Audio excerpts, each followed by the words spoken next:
Chapter 1: The Rise of Women Artists in Renaissance Italy.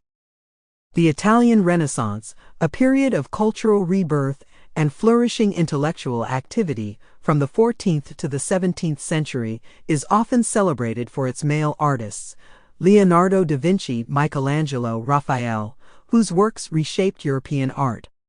Yet, behind the grandeur of these familiar names lies a less visible but profoundly significant story: the emergence of women artists who carved out their place in a male-dominated world. Though their recognition was limited by societal constraints, women artists in Renaissance Italy challenged gender norms and laid the groundwork for future generations. Social structures of the time largely confined women to domestic roles, and education for girls was often minimal or restricted to religious instruction.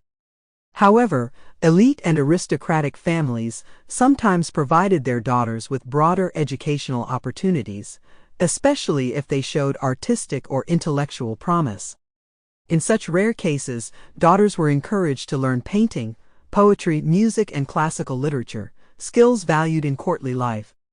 These exceptional circumstances gave rise to a handful of remarkable women who pursued art professionally. One of the earliest and most prominent figures was Sophonisba Anguissola, born into a noble Cremonese family in the 1530s.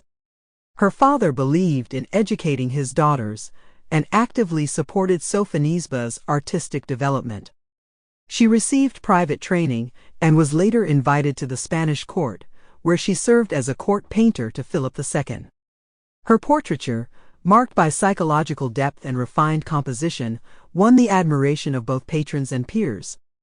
Sophonisba's success demonstrated that women could not only learn but master the visual arts, even without access to formal academies or the nude studies that were considered essential to the male artistic curriculum.